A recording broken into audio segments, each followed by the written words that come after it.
Hello students, hope you all are doing well. So मैंने बहुत सारी वीडियोस पीछे इसी चैप्टर की अपलोड कर दी हैं. कुछ पार्ट्स में वीडियो बनाई जाती है कि इतनी बड़ी वीडियो अपलोड करने में प्रॉब्लम आती है. सो अगर आपको किसी भी पार्ट में किसी भी टॉपिक में कोई डाउट है तो आप कमेंट सेक्शन में जाके हमें डाउट क्लियर कर सकते हो. So this topic is about the Hardy Schulze rule. It's a very important rule. So Hardy Schulze rule करने से पहले हम कुछ टर्म्स करेंगे. So first term is electrophoresis और कैटाफोरेसिस. बच्चे अब हमने ये तो पढ़ लिया कि कोलाइडल पार्टिकल के ऊपर चार्ज है. पिछली वीडियो में हमने यही पढ़ा कि कहाँ से आया चार्ज, उसकी स्टार्टिंग कहाँ से, उसका ओरिजिन कहाँ से हुआ. कोलाइडल पार्टिकल के ऊपर चार्जेस है. बट उसके जो इलेक्ट्रोफोरेसिस है ये एक ऐसा मेथड है जो हमें इस मेथड से हमें पता चलता है कि कोलाइडल पार्टिकल के ऊपर जो चार्ज उसका नेचर क्या है, कि कोलाइडल पार्टिकल के ऊपर पॉजिटिव चार्ज है या नेगेटिव चार्ज. हमें पता चलता है कि कौन सा चार्ज है कोलाइडल पार्टिकल. ये तो पता चल गया था, पिछली वीडियोस में हमने पढ़ चुके हैं कि colloidal particle they carry charge. But what about the nature of the charge on the colloidal particle, this we will discuss in this topic, that is electrophoresis. Electrophoresis और कैटाफोरेसिस ये वो मेथड है जिससे हम कोलाइडल पार्टिकल के ऊपर जो charge है उसके नेचर के बारे में पता करते हैं. देखो बच्चे, so let's see with the help of diagram. So this is the diagram.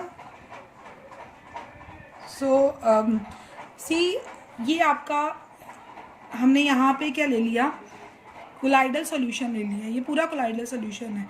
ये डॉट डॉट डॉट डॉट देख रहे हो ना जो आप, ये आपके कोलाइडल पार्टिकल्स हैं.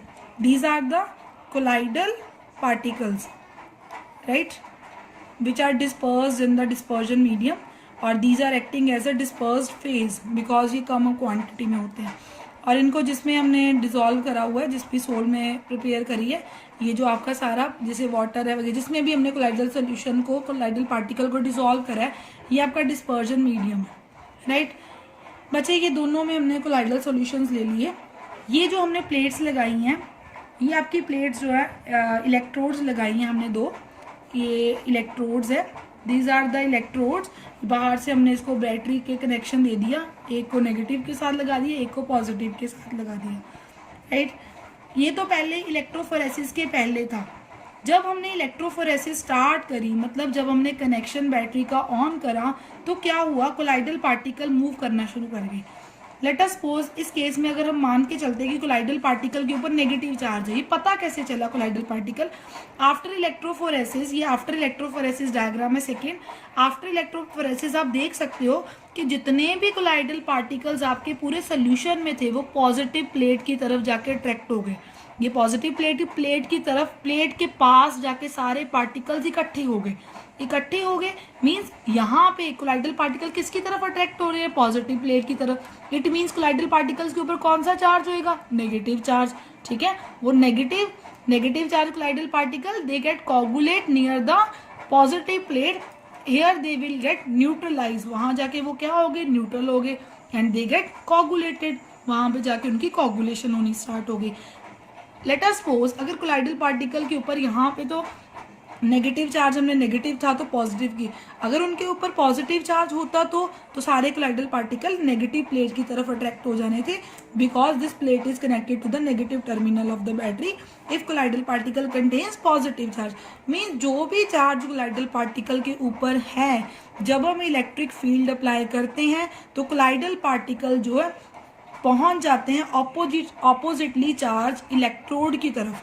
Colloidal particle reach towards the oppositely charge electrode. वहां पे जाके वो कोगुलेट हो जाते हैं and they get neutralise, right. So this is the phenomena of electrophoresis.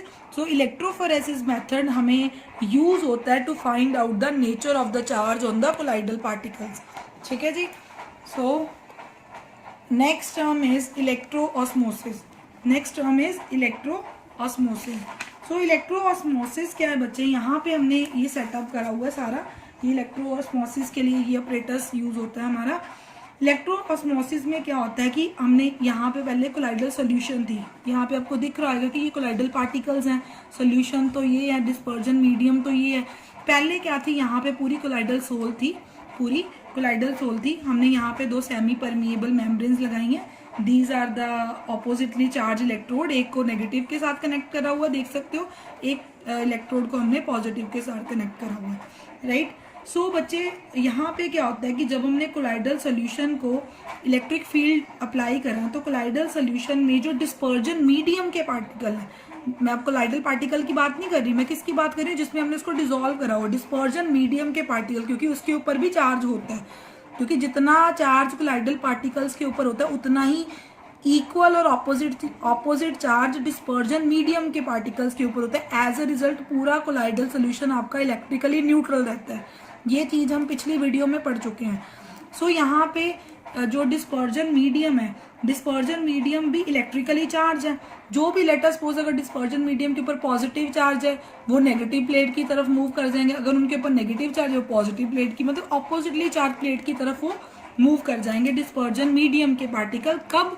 जब हम इलेक्ट्रिक फील्ड अप्लाई करेंगे, ठीक है। But colloidal particles they are not allowed to move, क्योंकि यहाँ पे क्या लगी हुई है, semi permeable membrane. Semi permeable membrane का पोर साइज छोटा होता है और कोलाइडल पार्टिकल्स का साइज बड़ा होता है। As a result colloidal particle they are not allowed to move from the semi permeable membrane. So electroosmosis basically है क्या, यहाँ पे इसकी आपने अगर डेफिनेशन लिखनी है तो आप बोलोगे कि इलेक्ट्रोऑस्मोसिस प्रोसेस में क्या होता है, सिर्फ डिस्पर्जन मीडियम के पार्टिकल मूव कर रहे हैं जब हम इलेक्ट्रिक फील्ड अप्लाई कर रहे हैं, but colloidal particles they are not allowed to move under the influence of electric field, right. So this is the phenomena of electroosmosis. So clear. So electroosmosis और electrophoresis, इलेक्ट्रोऑस्मोसिस और electrophoresis दे दोनों confuse नहीं करना बच्चे इसमें, इन दोनों टर्म्स को। इलेक्ट्रोऑस्मोसिस जो होती है, इलेक्ट्रोऑस्मोसिस में हमें नेचर ऑफ चार्ज पता चलता है कि कोलाइडल पार्टिकल के जो ऊपर चार्ज है उसका नेचर क्या है, राइट। अगर तो नेगेटिव चार्ज है वो पॉजिटिव प्लेट की तरफ अट्रैक्ट हो जाते हैं, सारे वहां जाके न्यूट्रलाइज हो जाते हैं। अगर पॉजिटिव चार्ज है कोलाइडल पार्टिकल के ऊपर वो नेगेटिव इलेक्ट्रोड की तरफ जाके अट्रैक्ट हो जाते हैं, वहां पहुंच जाते हैं। बट इलेक्ट्रोऑस्मोसिस, ऑस्मोसिस तो जैसे आपने पढ़ा ही हुआ है कि सॉल्वेंट के पार्टिकल मूव करते हैं, ऑस्मोसिस में क्या होता है, सॉल्वेंट के पार्टिकल मूव करते हैं, ठीक है, बट सॉल्यूट के पार्टिकल्स मूव नहीं करते।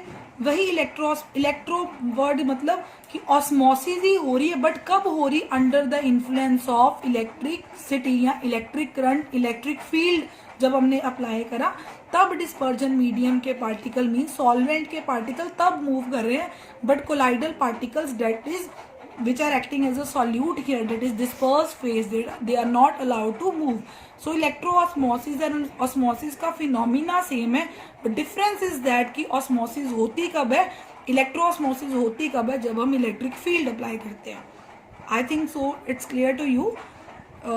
Next topic is next topic is coagulation, flocculation और precipitation. So same term ही है, इन तीनों की definition same ही है। बट ये होता क्या है, कोगुलेशन, कोगुलेशन मतलब इकट्ठे होना। प्रेसिपिटेशन भी आपको होता है कि पीपीटीज बनने, पीपीटीज कभी भी डिसॉल्व नहीं होते, पीपीटीज हमेशा टेस्ट ट्यूब में जहाँ पे भी बन रहे हैं हमेशा नीचे सेटल डाउन होते हैं, ठीक है। कोगुलेशन में भी क्या होता है, for example see this is the diagram, ये आपका डिस्पर्जन मीडियम है जिसमें छोटे छोटे कोलाइडल पार्टिकल्स आपके डिस्पर्स्ड हैं, ठीक है, because they always form heterogeneous mixture. So ये कोलाइडल पार्टिकल सारे क्या हो गए, जब हमने बाहर से इलेक्ट्रोलाइट की एडिशन करी, जब हमने बाहर से क्या करी बच्चे, इलेक्ट्रोलाइट की एडिशन करी, ये सारे पार्टिकल्स इकट्ठे हो गए, कोगुलेट, जो भी कोलाइडल पार्टिकल थे वो सारे क्या हो गए बच्चे, कोगुलेट हो गए। ये कोगुलेट हो गए सारे पार्टिकल्स कोगुलेट हो गए, और कोगुलेट होके इन्होंने एक बड़ा पार्टिकल बना दिया, लार्ज साइज पार्टिकल, और जो large size particle which settle down as a PPT, वो पीपीटी की बिल्कुल पीपीटी की तरह नीचे सेटल डाउन हो जाता है जिसमें भी हम कोगुलेशन कर रहे हैं। तो क्योंकि because it is a heavier, colloidal particle तो आगे ही हैवियर थे, फिर ये हैवियर पार्टिकल जुड़ जुड़ के इन्होंने एक बड़ा साइज, लार्ज साइज पार्टिकल बना दिया जो अल्टीमेटली फाइनली नीचे सेटल डाउन हो जाते हैं as a PPTs. So this process is called coagulation. बच्चे कोगुलेशन होती कब है, कब इकट्ठे होते हैं ये कोलाइडल पार्टिकल्स, तभी ये पॉसिबल होएगा when we add suitable electrolyte, जो भी इसको सूट करता है, जो भी आयन कॉमन होता है इसमें, मतलब इलेक्ट्रोलाइट डालने से ही कोगुलेशन होती है, ठीक है। बिल्कुल थोड़ा सा अमाउंट ही इलेक्ट्रोलाइट का सफिशिएंट होता है कोगुलेशन करने। ये नहीं कि आपको 1 लीटर इलेक्ट्रोलाइट चाहिए तभी कोगुलेशन होगी। Only small amount of electrolyte is sufficient to bring about the coagulation, right. So जब बच्चे आपकी बेसिकली जो फ्लॉकुलेशन टर्म है ना, कोगुलेशन और precipitation this is the same thing कि when an electrolyte is added the colloidal particle, जब colloidal particles के जब हम इलेक्ट्रोलाइट ऐड करते हैं देयर इज अ एग्रीगेशन, मतलब कोलाइडल पार्टिकल्स इकट्ठे होना शुरू हो जाते हैं, टुगेदरनेस होनी शुरू हो जाती है, एग्रीगेशन ऑफ कोलाइडल पार्टिकल। जब वो इकट्ठे होते हैं एक लार्ज साइज पार्टिकल बनाते हैं which settle down as a PPT. So this process is called coagulation और प्रेसिपिटेशन। फ्लॉकुलेशन के लिए थोड़ी सी टर्म थोड़ा सा चेंजेस आती है डेफिनेशन में, बाकी कोई ज़्यादा डिफरेंस नहीं है। यह भी मैंने बताया कि very small amount of electrolyte is means millimoles. एक तो mole, 1 mole is equal to Avogadro number of atoms और मॉलिक्यूल और ions, you know very well. Means mole का भी मिलियंथ पार्ट जो हमें रिक्वायर्ड है इलेक्ट्रोलाइट का, 1 millimoles of electrolyte is sufficient to bring about the coagulation.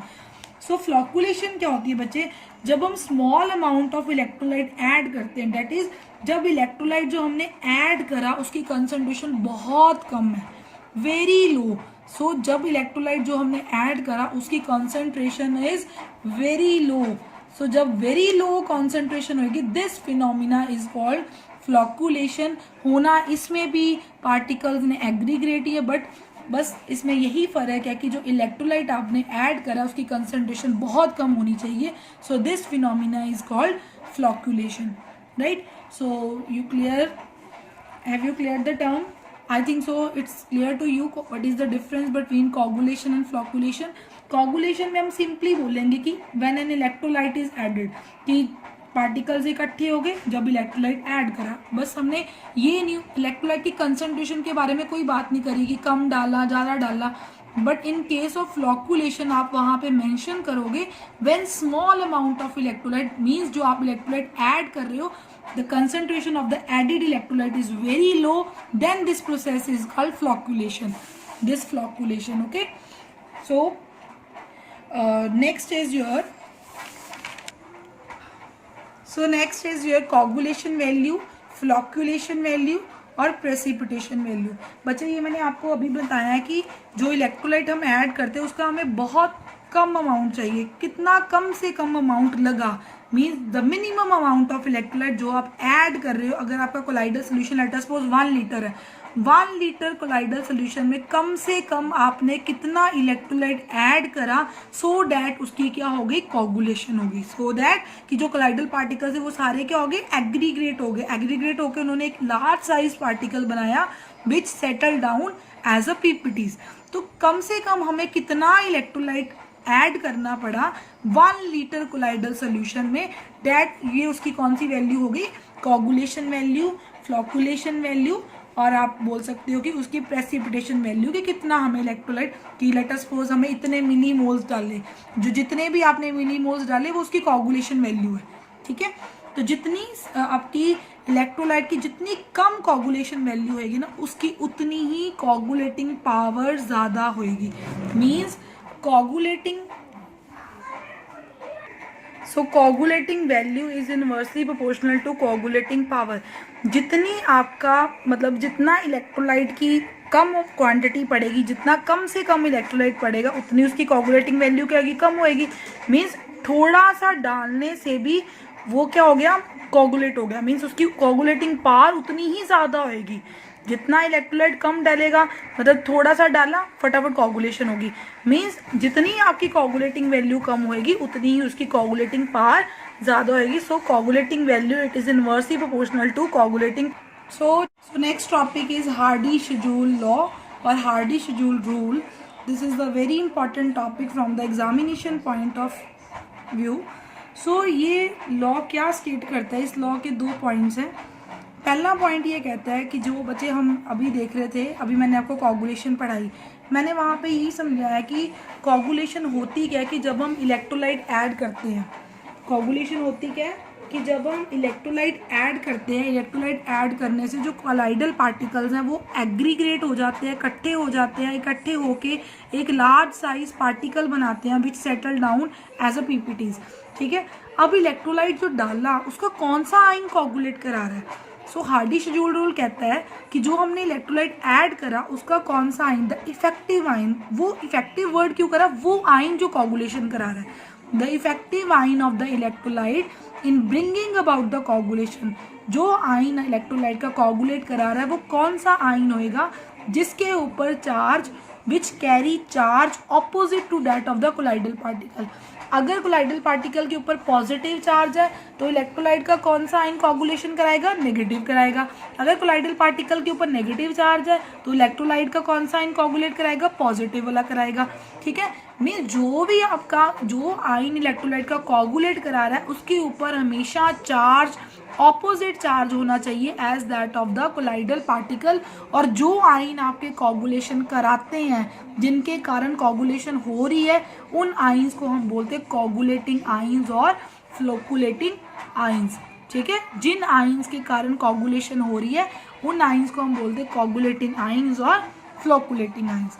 Right, so next point is, first point तो ये था कि जो आयन भी इलेक्ट्रोलाइट का कोगुलेट कराता है उसके ऊपर हमेशा ऑपोजिट चार्ज होना चाहिए as that of the colloidal particle. So second point क्या कहते हैं कि जितनी कोगुलेटिंग आयन की, जो आयन कोगुलेशन करा रहा है उसकी जितनी ज़्यादा वैलेंसी होएगी, मीन्स अगर हम बात करें, late us suppose see this example, Al3 for example Al3 positive, इसकी वैलेंसी कितनी है 3 पॉजिटिव, इसकी कितनी है 2 पॉजिटिव, इसकी कितनी Na positive.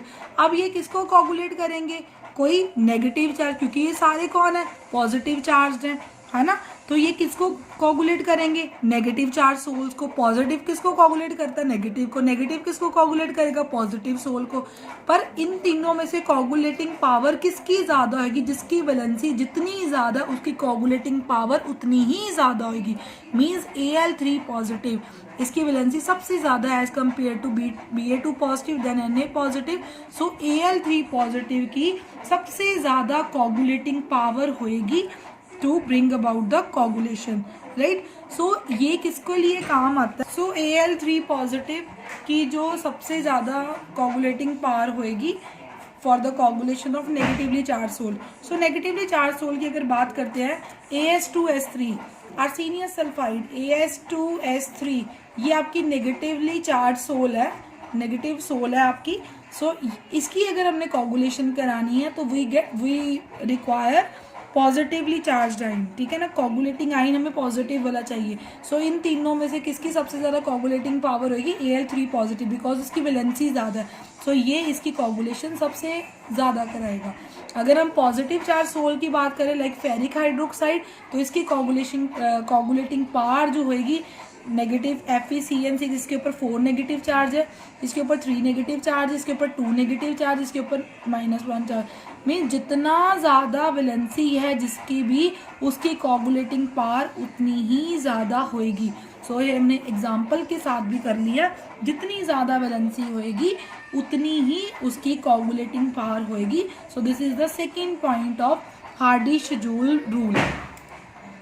So this completes our today's topic, that is electrophoresis, electroosmosis and coagulation, coagulating ion and Hardy-Schedule rule. So this is the topic.